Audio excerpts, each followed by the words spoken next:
Hi everyone, my name's Zee Razaq. I come here to do the presentation why lawyers and accountants or stroke tax advisors working together makes a good team and why it's so important as well. So I'm going to go through a few things and talk about where the trigger points are for people like yourselves who are dealing with property, whether you're dealing with property investors or property developers. Go through a bit of a presentation, hopefully that gives you a bit of knowledge and what the trigger points are, and then a Q&A, which is the best part. So we are recording this, so quite big if anyone follows on social media. I know Sangeet does. So we've got quite a big following on LinkedIn and places like this. So do connect with us afterwards, and we will post this on LinkedIn. Got Alfie, my marketing extraordinaire. He's going to be posting all this content. So it was great to meet Sangeet. Sangeet suggested obviously come down and give you a bit of presentation around property tax specialism, especially, and why you need to have a tax specialist involved in the process and how you can help your clients. So this is a bit of the agenda, a few things I'm going to cover. I think you might have seen a bit of a flyer that was circulated. So thank you for guys for attending. And no question is a bad question, by the way. So don't be shy when it comes to the Q&A. Think about how you can implement some of this stuff and ask us questions, and I'll do my best to answer them. So a bit of the background of the journey. So this is a bit what I've done in the past. So I worked in industry before I opened my accounting practice. I worked for some big names like Santander. I used to manage their cost base of about 2.5 billion, saving about 100 million, worked for about 5 years. Worked for Mothercare, Connaught, which was big in construction, hence a lot of property knowledge. The other stuff right now is we run an accountancy tax advisory practice based in Harpenden. Does everyone know Harpenden? St Albans? Hope so. All right. So we're based there. We've been running it for 6 to 7 years now. Time flies. One of the recent achievements is, I don't know if anyone watches property TV on Sky. Does anyone watch Keep Your Knowledge Up? No? Really useful to watch it. If you're in property, that will give you a lot of insight around what is happening in the property space. So I'm on Sky TV for that, and we talk about all the fun of accountancy tax. So there's a little picture on the studios while we're recording. So if you ever go on our YouTube channel, we actually recirculate all the episodes from Sky TV around question time, property matters, and some complex areas that we try to cover, hopefully without boring people to a point that they'll watch, but it's really quite interesting. It gives you a lot of insight, and we had good feedback. It has a huge following. So what is the financial challenges for property entrepreneurs, and how can lawyers help? So I try to keep it as lawyers rather than saying solicitors and barristers, because I do know who's going to be in the audience, right? So I think that one of the biggest issues happens is that obviously you guys are focused so much on the legal side, and obviously accountant tax advisors so much on the other side. There's obviously sometimes a bit of disconnect. Does everyone know what the difference between a property investor and a property developer is? Does everyone know? I'll explain it because I see some nods, some things. From a tax perspective, a property investor is someone who buys a property and gets rent on it. A property developer is someone who buys property to add value to sell it. And it may sound very simple, but it's huge, because if you get this wrong, you can trigger corporation tax or capital gains tax off by not understanding that. And that has happened quite a lot, by the way. And this has become a big problem. And if people don't understand this, and they don't, when they structure the businesses and explain to the client, then there's a big issue. Because when you change from a property developer to a property investor, you trigger off corporation tax in a company and capital gains tax in your own name. So you've got to be really clear on this. There's been quite a lot of court cases on this as well, where people have not understood this, because you haven't sold the property. Yeah, you've already got a tax charge. So very important to understand when you're talking to your clients, what are they actually intending to do with the property that they buy, or land or whatever, because this will make a big difference on who you need to get tax advice from and how they structure the business. It also actually changes the exits as well, because you get certain reliefs for property developers that you don't get for property investors, and that's huge. And also, you know, if you don't manage these, one of your biggest costs, as everyone knows, is tax, right? That's one of your biggest expenses. And if you don't manage it, and it's not set in stone, because there's so many reliefs, and we'll talk about some of this stuff as we go ahead for it. And I've mentioned planning and exit strategy and legacy planning. When you're talking to clients, it's really important to understand what they want to achieve. Because if you don't know what they're going to achieve, it affects what you're going to do from a legal perspective, as well as what tax efficiencies they're going to have. A lot of people don't really think that through, and a lot of clients probably need that help. And that's why I mentioned the key points is about mindset. Because when you're understanding a client, if they're just buying the property to literally sell it, they're doing what we call a flip, they're a property developer, right? And they most likely should probably be in a limited company, depending on if they're going to go again and again. Because otherwise, if they did it in their own name, for example, they'll trigger income tax off. Does everyone know there's a big difference between corporation tax and income tax and what you can do? Okay, excellent. So, I like to whack some sayings in. Henry Ford, a famous saying, whether you think you can or you think you can't, you're right. This goes back to the mindset. And in our professions, we're not very good at understanding why clients are doing stuff. Because if you want to build a deeper relationship with your client, you've got to understand why they're doing it. What is their long-term objectives? Then you'll get a sustainable relationship, and they'll come back again and again. Because a lot of people who invest in property are serial investors. Or if they're property developers, they're serial property developers. Right. This bit is quite important because this is what happens in the real world, right? So most people, they either do nothing, try to do it yourself and trust Google. Have you seen a lot of them Google everything, right? That's what happens. They don't realize how wrong that can be. You can understand from a legal perspective how wrong, because the law changes regularly, and if you don't keep up to date, same with tax. Same with, less on the accounting side. Or they hire a generous accountant. You've probably seen it. They've probably got someone standard who hasn't got a clue around property. Probably seen that with your clients. And that affects what they're actually doing and the knowledge. And therefore, it also affects what you guys are doing because you don't get that support because you need that collaboration. And obviously, if they hire a specialist, that will make a big difference. Right? So I'll put another little bit of saying here. Bit of Zig Ziglar, if anyone's heard of him. It's people that don't actually change their minds to actually start doing something, they will never get anywhere.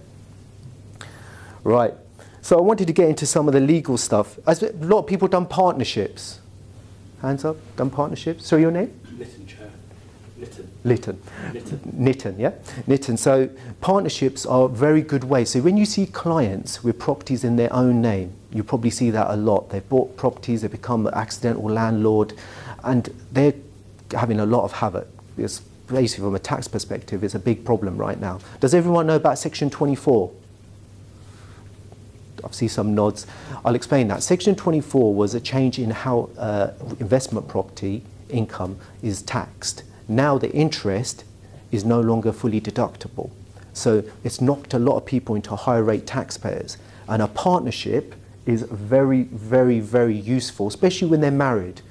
Right? So if they've got, depending on one of the spouses is earning as a basic rate taxpayer, having a partnership gives you flexibility. And this is actually a combination you have to have of some tax advice and legal.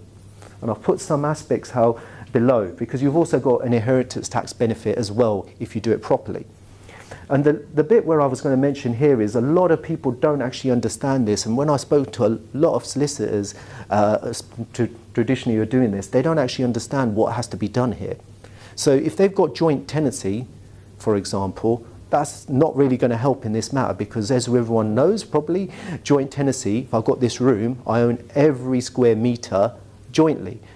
That doesn't really help if you want to do some tax planning and actually benefit them.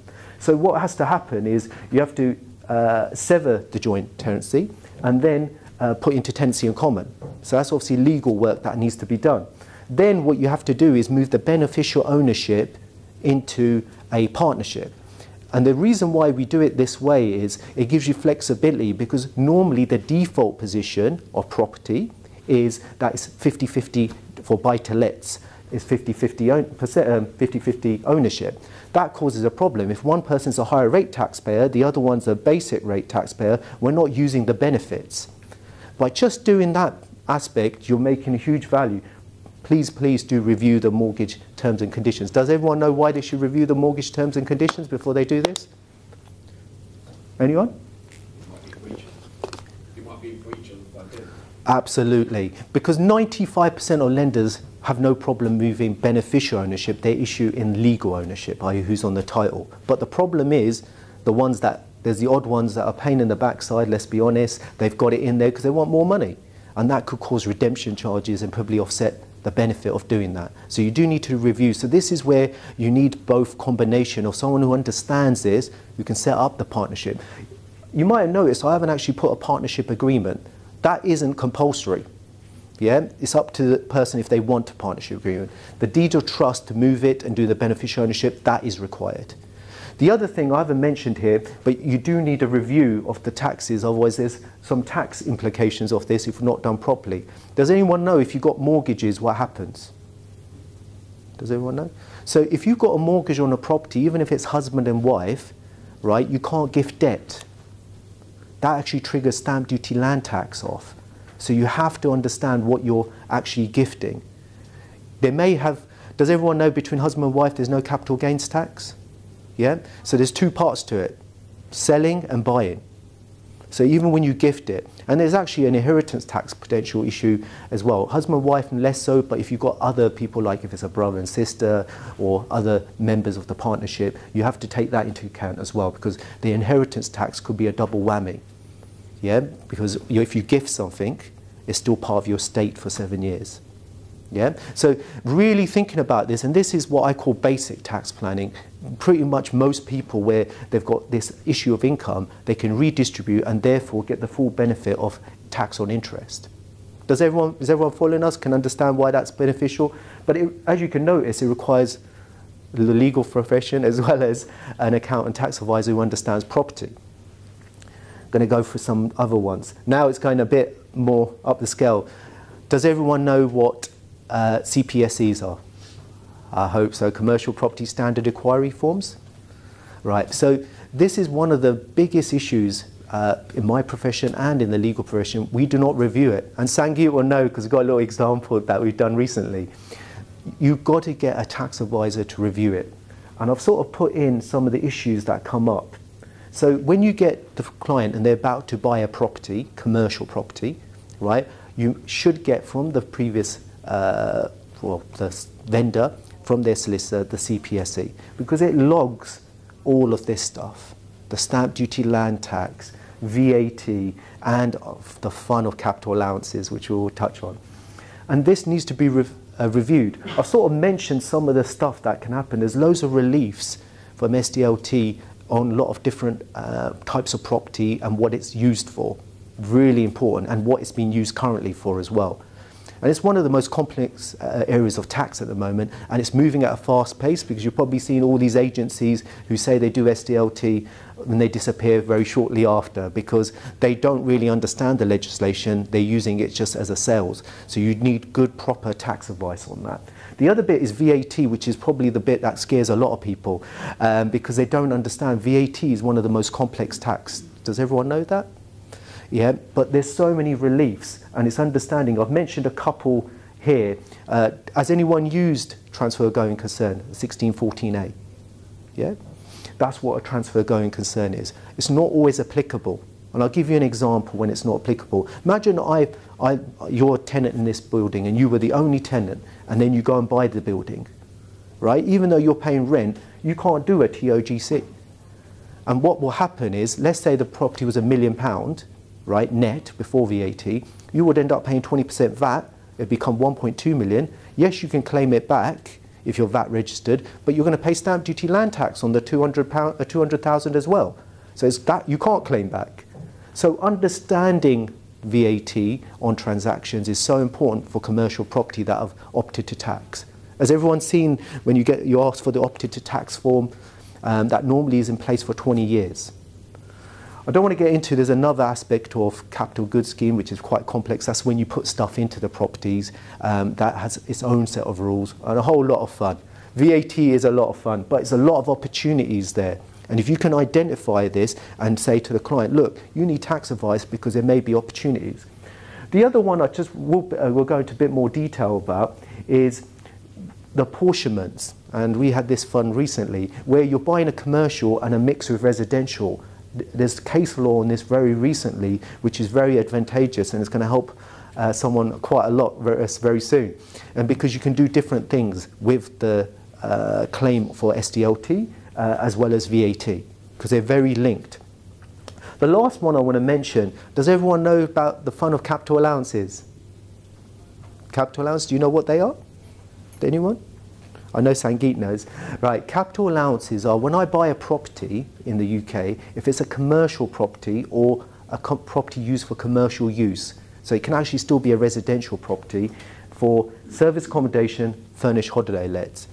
It can also, and I'll get onto another example, be HMOs in certain cases. What that is when I buy it, I should get an evaluation done from a surveyor because there's certain aspects inside, like the wiring, the air conditioning, the electrics that was done when the property was built. And most often that has never ever been claimed. So the person buying it can do an election actually, depending on when it's bought, very important, and get a huge benefit. But they've now shed loads of money. They can actually earn £1 million tax-free doing this. And there's a whole presentation I did in London about this, to a community called SAS London. So you can watch that on YouTube. And it's how you structure this. But if you don't know, there's a big problem. And that's what's been happening a lot of times. Unfortunately, there's quite a few people getting sued because they didn't know all this stuff and they haven't advised the client. And being the lawyers, unfortunately, you're the people who normally do the transaction, and if you haven't told them, please seek tax advice, then you could get a bit of a problem on that. Not to scare you guys, but that's what's been happening. So I wanted to do this example, which I mentioned in the flyer, and the example is about buying blocks of flats, which we did one very recently. And the reason why is if we didn't review the CPSE, we would have lost a huge amount of benefits. There was a substantial VAT liability on this one, and it was because the vendor, they didn't understand that we weren't going to do a TOGC because most of the building was residential. It's a block of flats. It just had the commercial element at the bottom, which had already been sold off. So therefore, from a VAT perspective, the VAT should be negligible, and it was. But they didn't understand this. That actually saved the client a huge amount of VAT and also helped us structure, and I'll talk about that later. It also saved the SDLT on the VAT because, as everyone knows, SDLT, stamp duty land tax, is done on the gross. Does everyone understand that? And a lot of fun. The other bit was the capital allowances, a lot of fun. So because people don't really understand this, depending on when the previous person bought the property, you have to negotiate with them. And that can be substantial saving for your client. But if you don't know that, or you haven't got the right people to support you, you can lose that benefit. And this is where there's been a lot of issues where people later, many years later, said, hold on, my lawyer or my tax advisor, whoever it was, did not advise me around this, and they've then sued them. So knowing this is quite important. I think the one where this was there was more value for this is not just on the acquisition, it's on the journey as well. So property is split into three things. When you buy it, there's loads of stuff you can do, which I've talked about. On the journey, because a lot of people, what they do, they buy a freehold and then they split it into leases and get you guys to do that, right? And what happens is when you do split into leases, if you don't know that you have to have it in a group structure and correctly do it, you're going to trigger all these taxes off, which you can get relief for if the group is structured correctly and it meets the requirements. And that comes back to putting the correct agreement in place. And that's so key because if you don't do that, you actually lose some of the benefits as well. So, because you obviously, the three major taxes you get hit by is obviously, in this case, VAT, stamp duty, and potentially corporation tax in a group. But if you do it properly, you can actually get relief for these and therefore mitigate all of those. And also, this capital allowances has fun rules around stuff in groups, so you have to understand that. And that's where understanding that you need to get someone involved can be a huge difference to you and your client. Hope that makes sense. So on this one, what we've done going forward is we've actually structured it, and we're going to be putting it into a group structure, which we have. And when we do the freehold split to generate value for the client, which is going to be quite a few million that he's going to generate just by doing the split, because he understands that, he's going to use the group structure, having a parent company, a subsidiary company that holds the freehold, and then the leases will go into a separate subsidiary. And because we've done it tax efficiently, we just saved and shed loads of money. And what happens? He loves you guys forever and the person who's advised them, because most people don't do this and they get triggered loads of tax and lose all the benefit.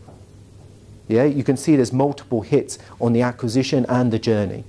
Also, knowing what you're going to exit, if it's going to be someone who's going to invest it for a long time or not, and I'll get on to why that's quite important. Because as does everyone know, property is treated differently because it's an investment business to a trading business for inheritance tax. Does everyone know that? So I'll quickly explain that. So when you've got investments like property, like your main house or your property that you're investing, that's part of your estate. Whereas you've got a trading business like a property developer or an accountancy business or a legal business or most other businesses, you actually get a special relief called business relief. It used to be called business property relief. So you're outside the scope of inheritance tax in that sense, right? So those differences make a big difference. But if you don't know that and you've got a property portfolio and God forbid you're going to pass, everyone unfortunately does, I know it's depressing, you're going to hit 40% tax on it. The way you solve this, and I think Sangeet's worked on some of these, is that we set up something called a family investment company. Does everyone know what a family investment company is? Sort of seen. This is a structure that you use to protect yourself from inheritance tax. So normally, I'll give an example how it is. There's the dad, the mum, and then the children. Right? So the dad and the mum have shares, depending how early they do, they freeze the value of the shares. The actual growth value of the estate, because everyone knows property doubles every 10 years and maybe even quicker in certain parts of the world, especially in the UK, you're going to build up inheritance tax very quickly. So by putting the future growth into the shares that are going to be for your children, you've protected against inheritance tax, therefore save 40%. And if you do this in a group structure, a bit of a tip, have the parent company set up as a family investment company, then the subsidiaries automatically, if they're owned by the parent company 100%, they take that form as well. So this can be actually huge. And from a legal perspective, it has to line up. And what I mean, you have to have the wills, letter of wishes, lasting power of turnings, and also obviously get the tax advice to structure this properly. And a lot of people don't think of it that way, because if these things are not lined up, you're just wasting money. And this is why it's so important, and that's why I was speaking to Sangeet, why you need to have the joint approach. And I always find that, depending on which firms you're working with or who are advising, this is where it's lost. Because it should be a collaborative approach. Because at the end of the day, you want that client to give repeat business and feel like they've been taken care of, not just be a name and number in a transaction. And this is how you can, as long as you understand that, because normally when it comes to them coming to a property, they come to you for conveyancing, they haven't got a clue of any of this stuff, right? They just want to buy their property, right? They've not really thought about the longer term impacts. And a classic question I always ask people is that, to put it in, bring it to life, is, have you met anyone that's taken the money and left the world and come back? Has anyone met anyone like that? Someone shouted Jesus to me once. I still ain't seen Jesus turn up yet. But the reason why I'm saying that is that's quite important, because it makes them actually think. Because if they don't do the legacy planning, get the children involved and explain to them, what's going to happen? Ultimately, this is going to fall, their lifetime work is just going to be wasted. Because most people that I've met who've got beneficiaries, they're thinking about not only for themselves, but in the future, their children are going to take this over and they're going to benefit. But they're not thinking about how that's going to happen. And this is where you guys are fundamental, because they come to you guys asking for this, and this may not be an area you're comfortable with, but if you're aware of the issues, you can then say, hold on, we need to get you in front of a tax advisor for this part, we can do the legal bit, and we'll get all this done for you. Because that's going to make a huge difference, and then they're going to be trusted with you for many, many years. Right, the next bit. Has anyone bought or sold shares of companies, been involved in any agreements on this? Yeah? A lot of fun, right? Okay. Right, so I thought I'd give a bit of tax on this aspect. There's a lot of, back to what I mentioned before, but if you're a property investor or property developer, does everyone know the stamp duty For shares, it's called stamp duty only, and for when you buy the asset, we call it stamp duty land tax. I know it's fun, but they're slightly different because can you see the difference in the tax rates? If I buy shares, and I'm a UK resident, I'm emphasising this, whether it's a property investment development, I'm only going to pay 0.5% stamp duty. Right? Whereas if I buy the actual property, it could be up to 15%. Actually, if it's someone overseas, it can actually go up to 17% because they've got additional 2% on top of that. That's a big costly difference, isn't it? But just knowing that and understanding that. The other bit is, if you're a property investor, and I've split here, that when you sell shares, the other side, not buying, when you're selling, you're subject to capital gains tax. And you're likely to pay up to 20% on capital gains tax. So it's really important to know which side you're on the fence you're doing these deals, so you can give them or get them in front of someone to actually do the advice. One thing I would emphasize before you buy shares of any business, right? Does everyone know one of the things that you must do? Any guesses? You've got a shy audience today. Due diligence. That's it.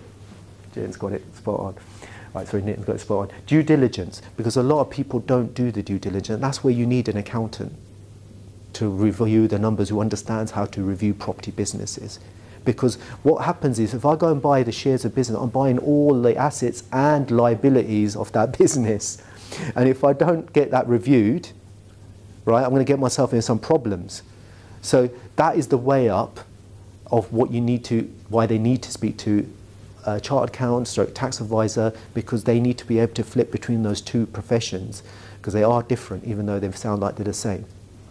And that's how you review business, because from a tax perspective, it's hugely beneficial. But if you're buying something that's going to have huge liabilities because they've not told you about the invoices outstanding or the amounts they paid, and there's not been a due diligence on the business, you're going to cause yourself a lot of problems. And it's also going to affect all the legal sale agreements that you're putting together, because you need to have that done, that evaluation done of the numbers of that client, and then that needs to be incorporated into the legal agreement.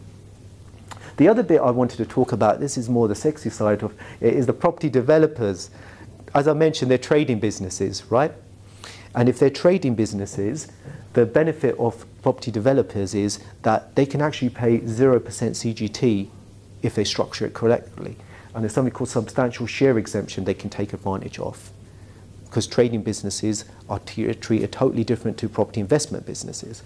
They also can claim, does everyone heard of entrepreneurs relief? Now it's called business asset disposal relief. Everyone still calls it entrepreneurs relief. Sangi, am I doing all right for time? You are, sorry, yes. Perfect, perfect. No problem.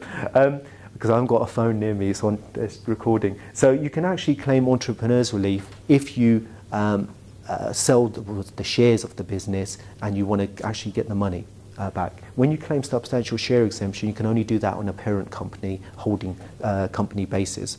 That's the difference. So the money actually stays in the company.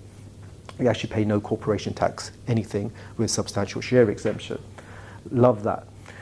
How can you guys help? I think I mentioned this. It's about structuring the sale agreement in the most beneficial way. But if you don't know what you need to do due diligence on, you don't know which the different options are, and you haven't advice, you're not going to know that. And this is where getting the numbers reviewed, making sure you've got a plan for it is so key. Does everyone understand that? Hopefully that covers that. I'm going through these quickly because there's so much. I love this saying, and I always whack some of these in. Insanity is doing the same thing over and over again and expecting different results. And I see that so much in our professions. They magically think things are going to change. If you do the same thing, it's not going to help them before, it's not suddenly going to change next time, is it?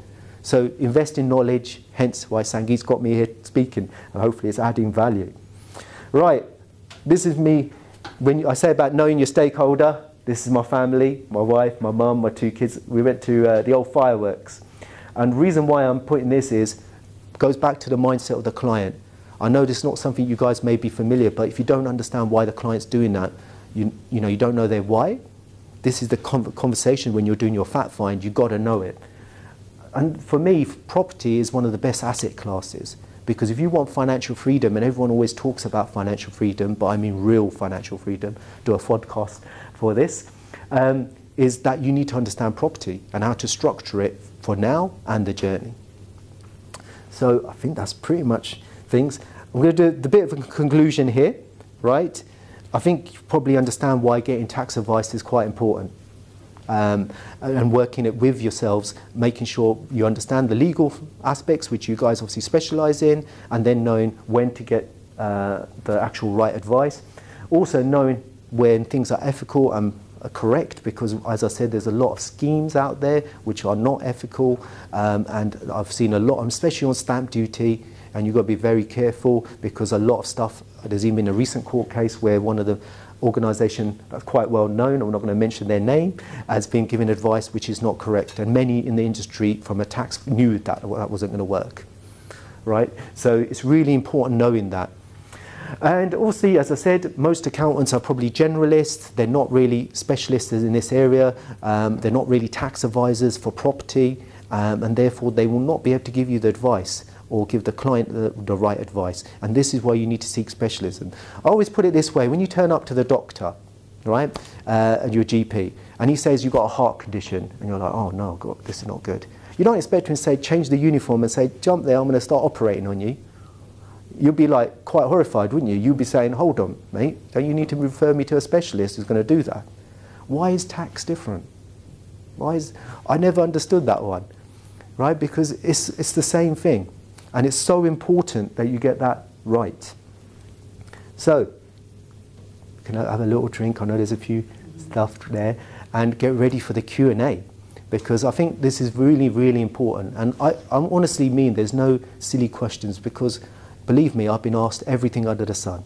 I'd be surprised if you ask me something that I've not been asked before. And it's really useful for your understanding. How you interpret the information will be different to how I interpret it. Yeah, sorry, apologies. When someone's got a question, they were giving you this little mic so they can talk on it, so we can record it. My bad. Come on, so who's got a question? Hands up. Yeah, he's got questions, love it. Do it. Your famous moment. His famous moment. Say your name and what you do as well. So basically, let's say I've got, sorry, my name's Sunil. Sunil, okay. Sunil. So I've got a company. Which is a group structure. Yeah. Got a parent company, I've got a holding company, and I've got a property company, all in that same group. Some of the properties are unencumbered, so they're in one property. Some of them are obviously got mortgages, so they're in another. It's obviously not a trading company, it's just an investment company. I need to start shifting all that over by shares to my beneficiaries, i.e. my kids. Yeah. But I've got a massive problem with tax. So, really great question. So, a lot of problems on those. So, what will happen is you've got to set up, I would do it because you've got a parent company at the top, and then you've got another holding company below that, did you say? I've got a company that just says holding in it. Right. And I've got a company that says property in it. So, the holding company owns the subsidiaries, That's yeah? correct. 100%? 100%. Is that you? Are you married as well? Yes. Who owns the shares? Is it you and your wife? Me and my dad. You and your dad? Yeah. And are you the guys, obviously, own 50-50, ultimately the holding company? 80-20. 80-20. Who's got the 80? My dad. Right, okay. So really important in this bit is you've got to migrate that to a family investment company, right? What that will do is protect you against future inheritance tax, right? And then you've got to tax the current inheritance tax in a slightly different way. Do you know how inheritance tax is worked out, just at a high level? Well, yeah, you've got obviously the nil rate band. But I would put the nil rate band to one side because you've got probably a main house that you own, and that's probably you use up the nil rate band. So what inheritance tax is worked out on a high level is whatever the gross value of the assets are, less any mortgages. And that amount is subject to inheritance tax. There is other stuff, but that's generally how it's worked out. So what will happen is you're protecting against future by having different share classes, setting up the family investment company. We actually use specific tax barristers for the legal side, and we give the tax advice and accounting side for that. And what happens is you then put your shares will be frozen in value, whatever the market value is at the time of the agreement, right? All the future growth will go into those shares, and whoever your beneficiaries are for those shares, and those shares would tend to be worth zero at the beginning, but all the growth will go in there. So say for example, I've got a son and a daughter, Aryan and Amaya. Yeah. And Aryan turns out to be not the son I want. Great question. Now we've just transferred all the growth to Arian in that holding share. Can I change that at any time? Yeah, how old are they? Well, they're 6 and 3. Right, so... I mean, this no, but very important. This example has no resemblance to me personally. I'm just using my personal circumstances. Do you know what? I love this question because this is a great question. When you put the shares, we do them as unallocated, right? And what happens is that because of this, does everyone know how discretionary trusts work? Bit idea. So before you're 18... Falls outside the estate. There's a process for it because when you do it, could be a charge, right? And so what we do is those shares stay as unallocated, right? And then what they do is once you or the two main people die, because they're normally two, right? They then go into a discretionary trust upon death, as long as you've got all that paperwork that I said lined up. And at that point, you can then allocate it, yeah? So until you've allocated them, you can change your mind, in simple terms. And that discretionary trust protects them. The reason why we wait until death rather than doing it straight off into a discretionary trust, does everyone know about the dreaded 10-year charge? Yeah, so every 10 years you get 6% charged if anything's in a discretionary trust, right? So you don't start that until you both have passed away, and that's how you structure it, and that's in the agreements how you do it. And until that point, you can change your mind. So then the final question is, if did that answer the question? Yeah, yeah. Okay, fine. If I was to come to yourselves or recommend a client to yourselves, and we're talking about a 40, 50 property portfolio that obviously needs dealing with, aside from that £400, what and the tax, so we're not talking about the tax, we're just talking about getting the client from A to B on paper and then obviously sorting out what kind of costs. Really good point. We do a quote on that. So part of the recommendations that we give is we also give the quote, and that's specific to the circumstances, right? Relatively, it's not that expensive because if you think about it, some of this stuff, I just saved a client about £5 million the other day. 5 million in tax, not liability, tax, by doing the structuring, right? And what in that case, and I'll give you an example on this, they had them in their own names. So we had to incorporate that portfolio first, right? And we had to go through a step process. So we saved loads of money on the incorporation and then we put them into a family investment company. If they're already in the limited company, it's obviously more cost effective because you just have to change that to a family investment company, right? And if we ballpark about probably £15,000 for that, to do a family investment. It depends on their circumstances, how many shareholders, how many, all the different aspects they have to do. So we do a quote. Right, but the money saving is speaks for it's itself. Just because it's future-proofing your business, isn't it, Sunil? And that's the bit that people don't understand. Also, when you move from your name to a limited company, you're limiting the liability, which is massive. Because currently, in your own name, anything goes wrong, all your estate could go, couldn't it? And I don't think people really understand that always. So there's a number of different benefits, not just legacy, but current as well. Sorry, does that answer your question? That's fine. Just one other question. Yeah, so you talked about one extreme. Yeah. But now, can I talk about smaller portfolios? So yeah, I love this. Carry on. We've got, let's say, 2 properties, 3 properties, husband and wife, personal name, want to move it over to a company, somewhat play money. So obviously you've got income that comes in and they use that for, monthly outgoings and stuff like that. Yep. Obviously when they move it over to a company, they can't simply just do that because it's obviously the company's got to account for it. And a company can't just give money to directors unless, obviously, certain things are ticked off. Let me unpack what you said, because there's a few different aspects. First of all, the question is, you've got 2 or 3 properties, you have to work out, can it incorporate? Are they HMOs or normal properties? Some of them are HMOs. Right, so there's a test. Has everyone heard the Ramsey case? Yeah? It's a famous case that HMRC lost, which gives precedence. Right? So what you've got to use is utilise that, and that states, is that business, is it a business or not? And there's some tests that have to be done. Normally it's, can I illustrate 20 hours a week? And that's the question. And normally if it's just 3 buy-to-lets, single buy-to-lets, you're not going to be able to do that. What I would do is the partnership aspect, either do a general partnership or LLP. Normally we recommend LLP because LLP is a lot more secure and you can do more things with it. Yeah, so that would be what I normally would recommend for 2 or 3. If they're 3 HMOs, then you can argue 20 hours because HMOs, has anyone got HMOs? They're quite labour intensive.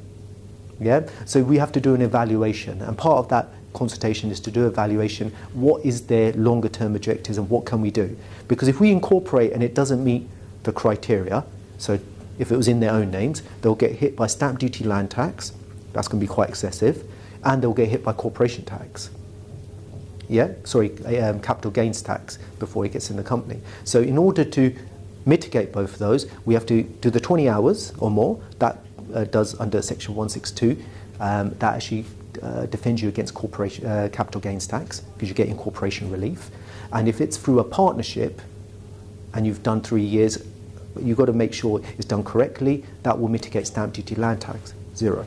So in simple terms. What you're saying is move from individual to a partnership, whether it's a normal partnership or an LLP, and then at some point can you then incorporate into a company? That's it. You can. Yeah.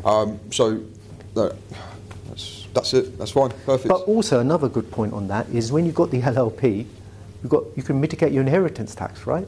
Because if I've got kids who are 18 and above and things like this, they can start becoming part of the LLP, and they will get something called a capital account. So when I incorporate, I'm already defending against inheritance tax, and there's strategies around that to do that, and also mitigates income tax because I'm now spreading the money over more people, not just one person.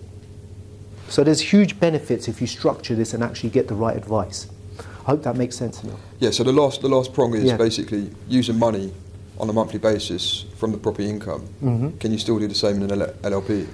Yeah, LLP is tax transparent. What that means is you and the business are the same name. Are still the same thing. Because what happens with the LLP is that doesn't pay tax, you do. Just like a partnership, the money gets apportioned to the individual. Yeah? So a lot of people use that to help mitigate and do as a transitional basis, and also to try to defend against inheritance tax. So you can do that. But when you go to a limited company, obviously you have to pay corporation tax on the profits and then pull it out if you haven't got a director loan, probably for a dividend, salary, home office, license, interest agreement. There's a whole list. Fine. Perfect. Thank you very much. Yeah? Thank you. Perfect. Love those questions. Sunil, you're a star. Love it. Next person, come on. The questions are going. This is really useful because this is giving you ideas, right? If I can talk until the cows come home, but if you don't ask me the questions, you're going to be like, do I actually understand what Zee's talking about? Yeah, go on. Good. Perfect. No, perfect. Love it. Go on. Thanks, Alfie. Hi, I'm Nitin. I'm head of insolvency and restructuring, so Perfect. Nothing to do with property. But I put my hand up earlier about partnerships because I have for a number of clients who then get themselves in scrapes with either limited companies or partnerships. Yeah. And I've got a client currently who has a partnership dispute which he resolved by 3 partners who put in, I think, let's say for the sake of argument, £333,000 each into a £1 million partnership agreement to purchase actually commercial property. Right. Now, after a fallout, the other 2 bought out the partnership share or the 1/3 share. So now they're 50% shareholders each. But at the time, there was a discussion around, in the event that there were any liabilities at the conclusion of the transaction or the project that they were doing on, that the liabilities would still fall on the original 3 partners. And I don't seem to get my head around that. So I was wondering from an accountant's point of view whether you had any different view on that. So my own view is if you've bought your partner out of his 1/3 share and now you own 50-50 share, then had the project made a profit, you wouldn't have given him any profit because you would have kept the profit for yourself and split it 50-50. But the project has come up against all sorts of issues such as planning and things. And as a result of that, my client is now saying, well, the project hasn't completed, we've made a huge loss on it, and therefore we should be able to now turn back the clock and say the losses should be shared between the original 3 partners. Really good question. There's a combination to this answer. For me, what was the agreement saying? Was there a partnership agreement? I was chuckling when you said, not many people put into place partnership agreements or shareholders agreements, because that's exactly what I come across all the time. So important. It is important. A lot of people choose not to do that, but actually that's where I'd turn to. I'd say, what was the agreement between the parties? Obviously, through a course of dealings, you can see that 33.3% of an investment reflects that each one was to hold a 1/3 share, and the fact that the others then bought out the 333,000 by putting their 175 each or whatever it is in basically meant that but that's only a course of dealings. It doesn't go back to what was the agreement concerning it. I think if there's no formalities in place, right, the only time the person, from my perspective, will be liable is if they got personal guarantees. If there's no PGs, right, then how can that person be liable? Because when you buy an asset, it was back to when I was selling the shares, it applies to this as well. When you buy something, you buy the benefits and the liabilities, right? You don't just say, I'm going to buy the benefits and I don't buy the liabilities. If you were going to do that, you have to do it at the time of the acquisition and say, hold on, right, that comes back to the agreement on the sale, right? Yeah, absolutely. So in that case, absolutely, and also the accounting would have been so important about the capital accounts. So the money that would have gone in, if there's ins and outs, those might have gone increased or decreased, because ultimately that's what you're buying. You're buying the balance sheet. And a lot of my biggest issue is when I see accounts, put my chart account hat on, right? When you see accounts, a lot of people don't even do balance sheets for partnerships because HMRC don't really care about it, only when it comes to these issues. I always do those, right? Because that is the underlying value of the assets or whatever you're doing.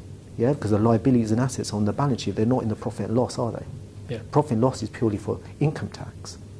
I mean, from my perspective, it seems as though they didn't dissolve the partnership, but they effectively ejected this partner out of the partnership. But now things have gone wrong. It's almost like we want to put you back in to share some of the pain. But that's not how it... I mean, certainly in my mind, that's not how it works from a legal point of view. I think you've raised a huge point, and that's one of the things why I was saying about making sure you get all your ducks in a row. And I was talking about the partnership right at the beginning. It can be hugely beneficial done in certain circumstances. The ones I was talking about is more owner management, husband and wife, but that can also... One of the questions I always ask people, is the marriage good? You got to. Because people don't realise, I didn't talk about SAS pensions, another area that I do a lot in. Very, very important, because there's a big issue. If you start investing with your husband or wife and it goes wrong, they can get cut off all this depending on their circumstances. The only thing that protects them is the discretionary trust. If there's a discretionary trust and your child marries the wrong person, by the way, that protects you. So there's different tax implications and legal implications to different scenarios. But your one, they were a bit foolish if they knew it was going to be a loss. But there's also a benefit of potential that loss. Was it a development company? Or? A development company, yeah. So that would have been subject to income tax, right? It was a trading business. So those losses can actually be offset against employment income and things like this. I'm sure there's some offset, but the types of clients I act for are the ones that want to bring the pain to other people's doorsteps. So they're relatively, wealthy, and they just like to pick fights with people. So, but it's hugely beneficial depending if you've got employment and you've got money where you can offset this and claim all your income tax back. You can even do national insurance if you structure it properly. He'll have to see his accountant about that. Well, I don't think many accountants know that.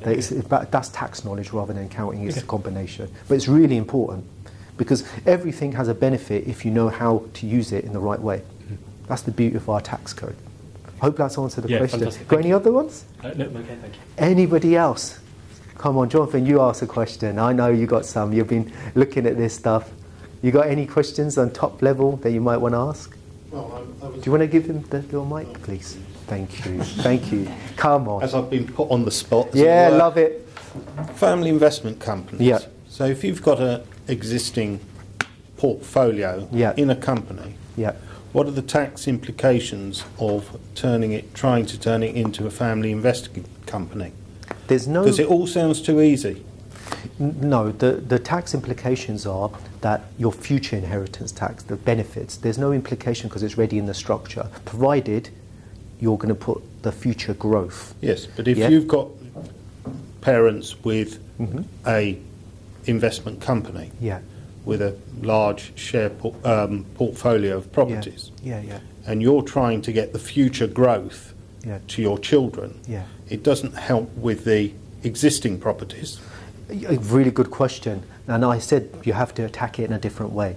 So what we normally do is, obviously the annual exemptions dropped recently, as people may know. Do you know what I mean by the annual exemption of capital gains tax? It's gone from 12,300 down to 6,000, and they're going to criminal behaviour, personally. If Jeremy, you're watching, criminal behaviour, right? Because that's causing problems. But what you do is you set up something called a SAS.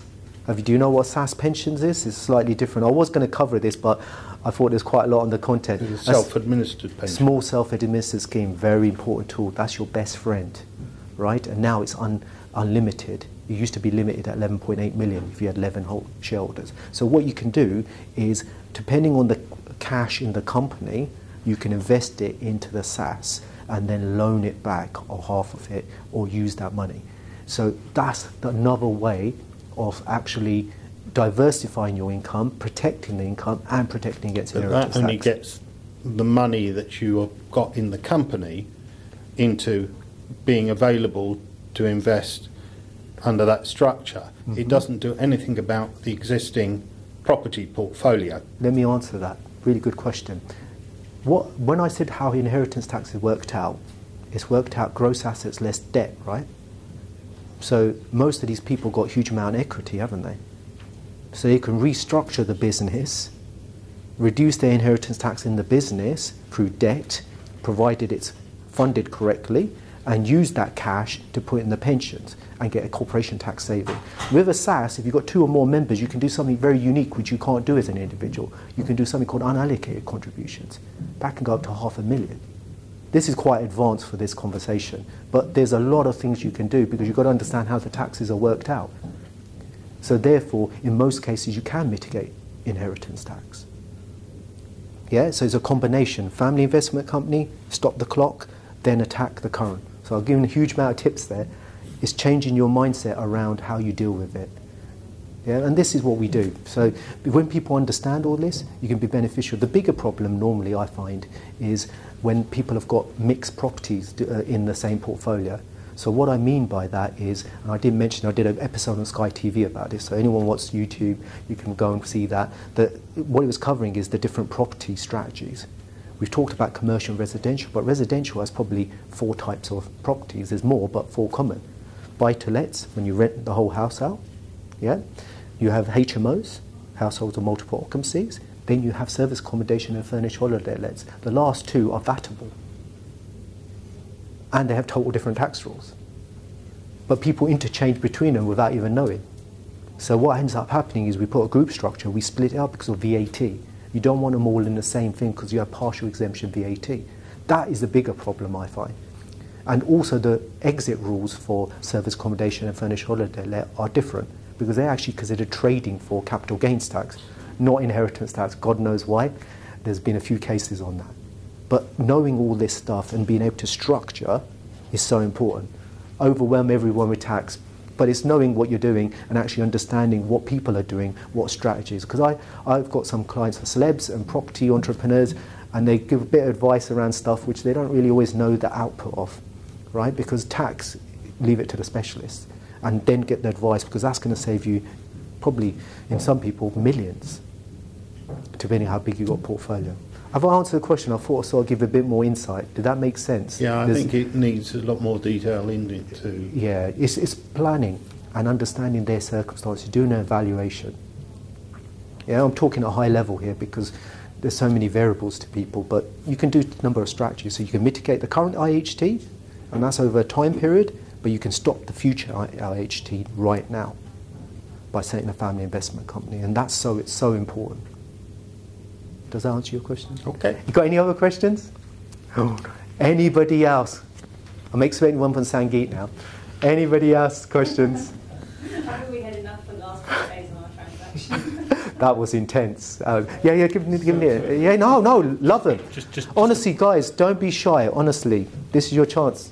We talked a lot about family investment companies and things, but what about what affects most people? I know I'm thinking of a client of mine who's just had his elderly mother pass away and obviously leaving a family home. But is it still the case that there's a 7-year rule in terms of IHT payable on... Sorry, so is there always IHT payable on a family home if it then... when sold and it comes down to sons or daughters or anybody as beneficiaries, and is there any way to mitigate that, basically? Really good question, right? So there's a few factors here. If it's mum and dad, right, I'm making that assumption, right? I don't know, these days things are so different, but if it's a mum and dad transaction, depending on how that property was set up, I always say to people have it in tenancy in common because of, you know, if someone becomes critically ill, it could cause havoc, right? But this way you can do LPAs and make sure you ring fence the house. It depends on how they've done it, if it's going to the bloodline or not. If it's going to the bloodline, you've got £1 million relief between the two parents, right? 325 for the nil rate band, 175 for the residential nil rate band, times 2. So if it's over £1 million, then it will be subject to inheritance tax unless you put some in a trust previously. I would always be careful putting properties in a trust, especially if they're living in there. So normally what people do is split in half, put some of it in the trust and some not, because they're still living. Really important tip, right? That can help mitigate. But you've got to be careful, because if you go over, I'm talking about the 10-year rule, not the gift rule of 7 years. If you do over 10 years and it's over the nil rate band, you could be subject to inheritance tax at 6% on the 10-year rule. So you've got to do variables. There is bits where you can put them in and then pull it back out. People do that because you can get relief. You can get something called rollover relief or capital gains tax, which is really quite powerful, sometimes called holdover relief in some cases, right? That can stop you paying tax putting it in. Because normally when you put assets into trust, it triggers tax off. And that's why trusts are not as good as they used to be. I think you'll probably know this. They're not beneficial as they once were, because this tax charge of 20%, and some people not only get the 20% charge, they still get the 40% because it's 7 years as a gift if you've gifted it in. It could be double whammy. So there's a few different ways of doing it depending on the person's circumstances and what they want to achieve. That's where you need to do an evaluation. So even if you've gifted it at 7 years, you still get hit with a 40% tax? No, it's on a sliding scale. Okay. Yeah, so after so many years it reduces, it's tapered. Yeah, so it reduces if you've given it a gift and not received physical consideration. But you've got to be careful, because you receive physical consideration or there's debt in those, that could trigger stamp duty land tax off.